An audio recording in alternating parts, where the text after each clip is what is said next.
This is a first rib self-mobilization. So the first rib starts at the top of the sternum, way up here, and then it makes a small arc and attaches to the base of the neck. So it's a lot higher than most people realize that the ribs go up to. We usually think the ribs down here. The first one's all the way up at the base of the neck. And it can get a little stiff or have some restricted motion. It's hard to move it consciously like we can move other parts of our body, but it does have motion, and it tends to need to drop roughly downward to clear space as our shoulder comes up or as our head turns or looks back, and sometimes even down. So that can get stiff, particularly if we've fallen on it or some repetitive activities. Often we benefit from loosening it up. It can be tricky to get to this spot on your own. You can dig in with your fingers, but that usually doesn't get quite the leverage that we need. So a couple different ways. This is one of them, and I have a few other videos and different techniques. I have a strap here and a ball. So at home you can use a belt, potentially, a yoga strap. Flagstaff, a lot of people have some River or some NRS, some cam straps.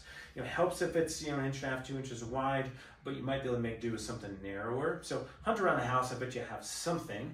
And then we're gonna basically put this in the top of the shoulder. If I've seen you in person, I've pointed out where it should be. There's the collarbone.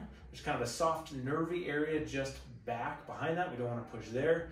And then I start to come up, and there's still kind of nervy spots there. And then I come up and I'm on the upper trap, kind of the muscly area. And then if I push down, often it's pretty firm, doesn't really go much. And so that's the upper rib beneath the upper trap. So we're gonna do some work on the upper trap and that first rib. So I'm gonna get the ball there, and I'm gonna place this strap over top of it. I have it on like a sash, like I'm in a beauty pageant. I'm gonna bunch it up in my other hand and then apply some pressure downward. And it's gonna be downward at a little angle, just the nature of the sash. And so that's now kind of stuck in there. And I'm applying pretty good force. And then I'm gonna move my arm kind of different directions. And you'll feel that that can, sometimes have to reposition the ball, but that will create kind of this mobilizing force in a different range of the shoulder. It may feel more or less tight, but I like to encourage motion because we want the rib to move down as the arm moves up.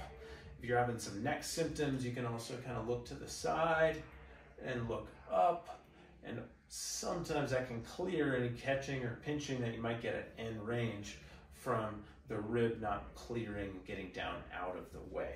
So that's the idea. So again, ball under the strap, then ball into the top of the shoulder, hold it in place, get some tension with your hands, and then I can work through there. If you start getting numbness and tingling, if it doesn't feel quite right, discontinue it. This should feel tender, but intuitively feel like you're working on a muscle knot or a stiff area that is kind of relevant. Most people will feel what I mean. And then after you do it, hopefully you'll clear up a little bit of shoulder motion or improve some neck motion.